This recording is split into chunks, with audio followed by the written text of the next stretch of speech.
حال مہرو جمشید کو بابا اور جاوید کو ابو کہہ کر پکارتی، اسی طرح دونوں میں فرق کرتی وہ۔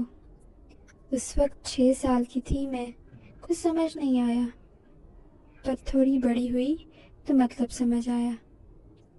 پرانی باتیں یاد کرتی وہ تھوڑا آبدیدہ ہوئی، مگر اس بات کو اب 19 سال گزر گئے ہیں، نہ جانے ان کا بیٹا کس مزاج کا ہوگا۔ آخر وہ لوگ اتنے زیادہ امیر ہیں، کامران انکل تو اکثر ٹی وی پر آتے ہیں اور سوشل میڈیا پر بھی ان کے بارے میں خبریں چھپتی رہتی ہیں۔ ان کا بیٹا بھلا مجھ جیسی عام سی شکل کی مڈل کلاس لڑکی سے شادی کیوں کرے گا؟ اس کے سوالات جائز تھے۔ کامران بھائی اگر اتنی جلدی کرنا چاہتے ہیں تو ان کا بیٹا راضی ہی ہوگا۔ آخر کو انہوں نے بھی سوچ سمجھ کر فیصلہ کیا ہوگا۔ اور دوسری بات، عام سی شکل کا کیا مطلب ہے؟ اچھی خاصی تو ہے تمہاری شکل، ماشاءاللہ سے اتنے پیارے لمبے بال ہیں، لمبا قد ہے، اور میک اپ کی تو ضرورت ہی نہیں میری بیٹی کو۔ بس کرتے امی، ہر ماں کو اپنی اولاد خوبصورت ہی لگتی ہے۔ مہرو نے چڑھ کر کہا۔ اسے خواب دیکھنا پسند تھا، مگر حقیقت پر وہ زیادہ یقین رکھتی تھی۔ ناولز اور کہانیوں کے ہیرو جیسے ہمسفر کی خواہش ضرور تھی، مگر اس بات کا بھی بخوبی علم تھا کہ اصل زندگی میں کوئی شہزادہ اس کا منتظر نہ ہوگا۔ آپ بس منع کر دیں انہیں، میں کسی انجان شخص سے کیوں اچانک شادی نہیں کر سکتی؟ تو پھر کیسے شخص سے کرنی ہے تمہیں شادی؟ ہاں، 25 سال سے اوپر ہو گئی ہے تمہاری عمر، اگر تم نے یہاں شادی نہ کی تو جاوید کے رشتہ دار تیار بیٹھے ہیں تمہارا رشتہ اپنے ان پڑھ گنوار بیٹوں کے ساتھ جوڑنے کو۔ وہ تو پہلے بھی کئی بار تمہارے ابو کے کان میں بھر چکے ہیں، یہ تو میں نے انہیں کامران بھائی کا کہہ کر ابھی تک روک رکھا ہے۔ مگر کچھ نہیں، تمہیں اگر اسلام آباد جا کر آگے پڑھنے کا شوق پورا کرنا ہے تو یہ شادی کرنی پڑے گی، ورنہ بھول جاؤ اس خواہش کو۔ کیا وہ مجھے پڑھنے دیں گے؟ پڑھائی کی بات پر وہ تھوڑا نرم پڑی تھی۔ کیوں نہیں؟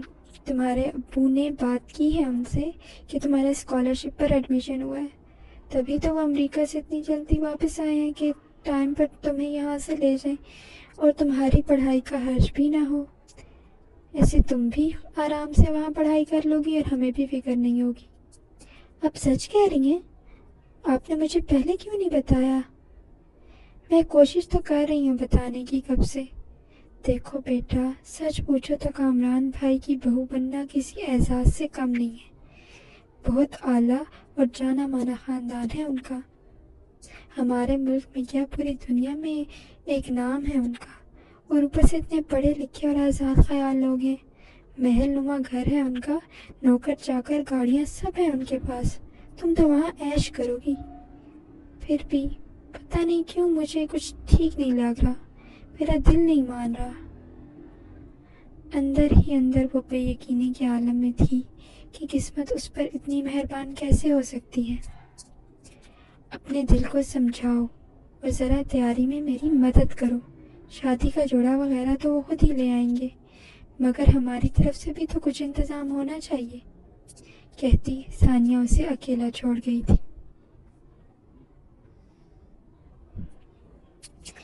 عالیحان اسی شام پاکستان کے لیے روانہ ہو گیا تھا اور کامران سے بات بھی کر لی تھی، مگر کامران تھا کہ ٹس سے مس نہ ہوا، الٹا عالیحان کو ہدایت دی کہ وہ سائم کو سمجھائے کہ اسی میں اس کی بہتری ہے۔ خیر، سائم بھی ضد میں اپنے باپ پر گیا تھا، اس نے بھی شادی نہ کرنے کا پکا ارادہ کر لیا تھا۔ موم، آئی ڈونٹ کیئر، میں ابھی ڈیڈ کو جا کر بتا کر آتا ہوں کہ میں یہ شادی ہرگز نہیں کروں گا۔ اس نے ماریا کو اپنا فیصلہ سنایا اور جھٹ سے اٹھا کہ کامران سے بات کرے۔ رکو سائم،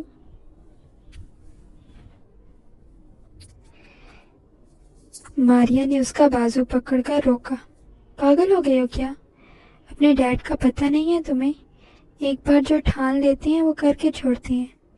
ابھی اگر تم نے ابھی اگر تم گئے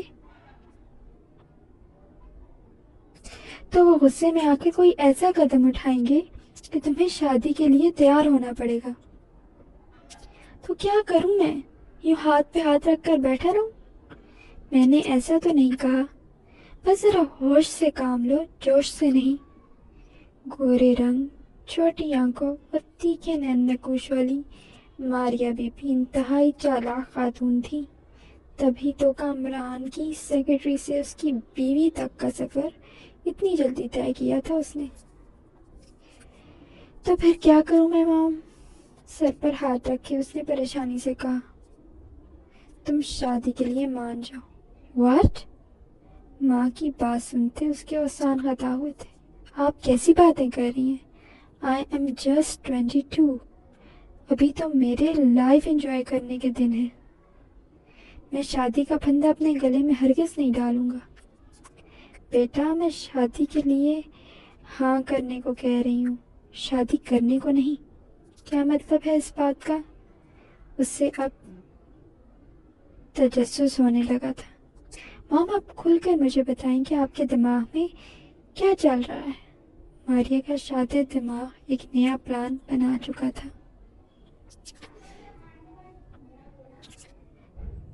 سفید رنگ کا لیب کوٹ اتارتے ہوئے اس نے ساتھ کھڑی اپنی اسسٹنٹ کو کچھ ہدایات دی. میں اس فرائیڈے اویلیبل نہیں ہوں گی، اس لیے کوئی اپوائنٹمنٹ نہیں رکھنا، اور جو 2-3 اپوائنٹمنٹس ہیں انہیں کینسل کر کے نیکسٹ ویک میں شفٹ کر دیں. Okay ma'am. جواب میں اس نے صرف اتنا کہا. اس کا تعلق انڈیا سے تھا، اس لیے اردو سمجھتی تھی. اور پیشنٹس کو ان ٹائم انفارم کر دیجیے گا. سبز آنکھوں والی اس دراز قد لڑکی نے مزید اضافہ کیا. Right ma'am. Anything else? نہیں. You can go now. کہتے وہ سکون سے اپنی چیئر کے ساتھ ٹیک لگا گئی. کچھ دیر بعد وہ سلم سمارٹ سی ہرنی جیسی چال والی لڑکی اٹھی اور اپنا پرس کندھے پر لٹکاتے کلینک سے باہر نکل گئی. لفٹ کے ذریعے بلڈنگ کی بیسمنٹ تک پہنچی، جہاں اس کی گاڑی پارکنگ ایریا میں کھڑی تھی. براؤن رنگ کا کوٹ جس کے نیچے ڈیپ گلے والی وائٹ شرٹ جھلک رہی تھی، براؤن رنگ میں ہی بیل باٹم پینٹس، اسی رنگ کی ہائی ہیلز والی پمپس کے ساتھ کھلے بالوں کو ایک ہاتھ سے پیچھے اڑیستی زارا نے دوسرے ہاتھ سے گاڑی کا دروازہ کھولا. بیٹھتے ہی دوسرے ہاتھ سے موبائل فون کان سے لگائے کال اٹھائے جانے کا انتظار کرنے لگی. ہیلو. وہ بھی ابھی سوئمنگ کر کے پانی میں شرابور باہر نکلا تھا. ایک ہاتھ سے تولیہ تھامتے فون اٹھا گیا. اسکرین پر نام دیکھے بغیر ہی. ہائے، کیا کر رہے تھے؟ چہکتی ہوئی آواز میں جواب دیتے اس نے گاڑی کا دروازہ بند کیا. کینیڈا میں اس وقت رات، جبکہ پاکستان میں صبح ہو چکی تھی. مقابل کی آواز سنتے ہی علیان نے بدمزہ سا منہ بنایا، جیسے کال سننے پہ پچھتا رہا ہو. کچھ نہیں، تم سناؤ. تولیے سے اپنا جوڑا سینہ سکھاتے اور مسکولر سا جسم دکھاتا وہ سوئمنگ پول کے پاس رکھی کرسی پر براجمان ہو گیا. روز صبح اٹھ کر ایکسرسائز کرنا اس کی عادت تھی، جس کے لیے وہ سب سے پہلے جاگنگ کرتا، واپس آ کر سوئمنگ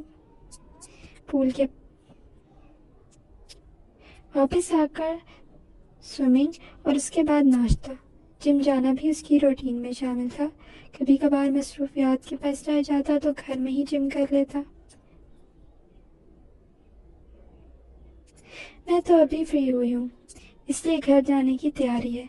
کینیڈا کے شہر ٹورانٹو میں رہنے والی زارا نوید پیشے کے اعتبار سے ایک ڈینٹسٹ تھی، اور اس کی اکلوتی پھپھو شہناز کی اکلوتی بیٹی بھی.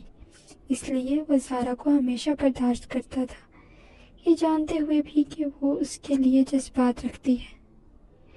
زارا کو اپنا کلینک بنائے ابھی 1 سال ہی ہوا تھا، مگر وہ کافی کامیابی سے اپنا نام بنا چکی تھی. کال کیوں کی؟ وہ ڈائریکٹ مدعے پہ آیا. باتیں گھمانا اس کی فطرت میں نہیں تھا. Guess what? I have a surprise for you. بڑے ہی پرجوش لہجے میں اسے کہا۔ اچھا کیا؟ سچ یہ تھا کہ اسے کوئی دلچسپی نہ تھی، بلکہ اس بات کی جلدی تھی کہ وہ کال بند کرے، کیونکہ اسے آج کامران کے گھر ناشتے پر جانا تھا۔ مگر زارا کا دل وہ ہمیشہ سے رکھتا آیا تھا۔ زارا جسے محبت کہتی تھی، عالیحان کے لیے وہ محض رشتوں کی پاسداری تھی جو وہ ہمیشہ سے کرتا آیا تھا۔ وہ چاہے جتنا بھی مغرور کیوں نہ ہو، اپنے قریبی رشتوں کو وہ کبھی کھونا نہیں چاہتا تھا، خاص طور پہ اپنے ماں باپ کو اچانک کھو دینے کے بعد وہ کسی اور کو کھونے کا رسک نہیں لینا چاہتا تھا۔ اس ویکنڈ میں نیو یارک آ رہی ہوں۔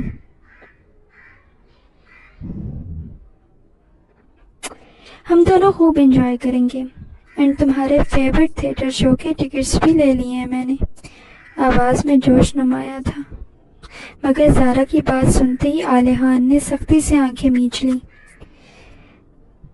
زارا، وہ اصل میں تمہیں بتانا بھول گیا، I am not in New York anymore۔ میں اس وقت اسلام آباد میں ہوں۔ اسے اب تھوڑا افسوس سا ہوا۔ مگر تم ایک ویک مزید رکنے والے تھے نا؟ اس کا موڈ تھوڑا خراب ہوا تھا۔ ہاں، وہ ایک ارجنٹ کام تھا۔ سچ نہیں بتایا کیونکہ کامران نے فی الحال منع کیا تھا بتانے سے۔ اچھا چلو ٹھیک ہے پھر، وہ بات کرنے کے موڈ میں نہیں تھی، بائے۔ روتی صورت بنائے بامشکل ہی اس نے وہ الفاظ ادا کیے۔